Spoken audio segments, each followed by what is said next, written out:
Your resume can surely get rejected because of these 10 reasons. Improve it immediately now. A poorly structured resume is destined to miss a target shortlist and thus reach the trash can. Following are the ways in which you may go wrong with your professional resume. Let's see. Number one, allergic to criticism. What is that? No one except you sees your resume before you, and you do not seem to believe in criticizing whatever you write. Consequently, the recruiters does not seem to like your resume and hence trashes it within 5 seconds. He or she may find it to be ordinary or even irrelevant.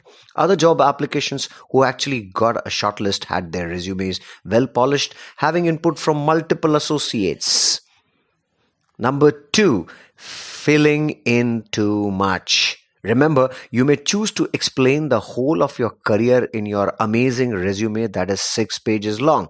But the hiring manager spends only about 6 seconds on a CV decision. On average, this puts your CV in the out tray when the in tray is piled up with 1 or 2 pages resume mentioning over 20 years of experience. These CVs do not prefer writing details of older jobs, of irrelevant hobbies, or information like residence address. Number three, holding on to past. You have a single aim with which you have shoot every time there comes a target job. You have a single resume ready and it takes you just a click to send your old CV. This way, you try to target various jobs in just an hour. But your shots will miss all the targets because the selected candidate was the sniper who took hours to line up his target by reading the job description, learning about the company and role, and then customizing his resume to prune, reword, and highlight what was important to the employer. Next, number four, I, me, and myself. The resume tells about you. That is why you use personal pronouns such as I, me, we, etc. in your CV. This becomes a reason for your resume standing out in the recruiter's hands.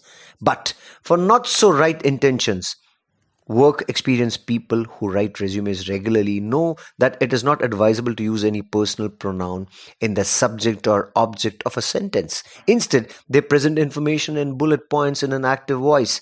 Managed a team of 5 engineers, for example. Number fifth, lies get caught. Remember, you may exaggerate in your document and use partial facts. You may even put someone else's achievements. However, most of the time, the recruiter will catch your lie using his or her existing knowledge and further access to the internet. When you do get a shortlist or the job itself, this situation becomes worse as such a discovery would lead to termination, blacklisting, or a permanent damage to your reputation. Next, number six, it isn't a Bollywood audition. So, you would be interested to put your passport sized photograph on your resume. You may even decorate it to build an artistic resume. Well, it is all much favored if it is a movie audition or for a designer's role.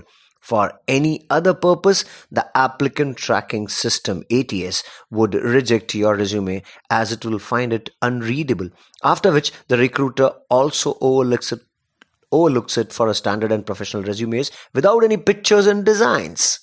Next, number seventh, tons of subjective skills. What is this?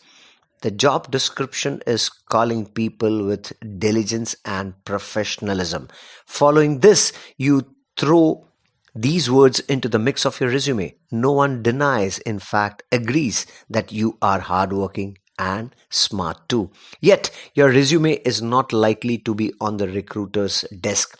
This is because the recruiter is searching for hard skills such as Python and Tally and not subjective attributes of hard work and diligence.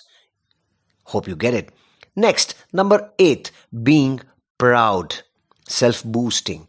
One must always take pride in responsibilities being taken in your previous roles, but it does not mean that you put all of it on your resume. The recruiter would wonder as to why you have written a job description and not a resume itself. So he/she dumps it. On the other hand, the smart writer has mentioned his personal achievements in the document and not the duties, roles, and responsibilities, therefore making the CV more relatable and more comparable. Number ninth, the simple error. What it is? In an unlikely scenario, you have never heard of spell check and grammar check.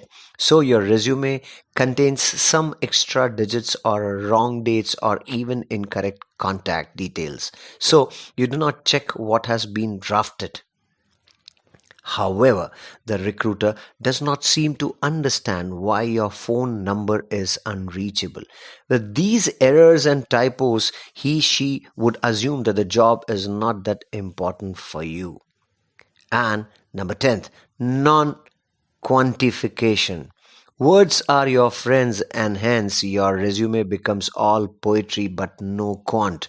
This makes the recruiter unable to interpret the meaning of smartest salesperson. So she decides to not waste an interview for you. Given this, the shortlist does include your friend who had put in the numbers and a benchmark, achieved INR 1.2 crore, sales 20% above the target, second highest in the team of 10, etc., etc. Keeping the above in mind, follow the simple steps to go back to your resume and find out if it is the reason that you are not getting shortlisted for your dream job. For such information and videos like these, keep watching my channel, prof.manish Nair. Thanks for watching.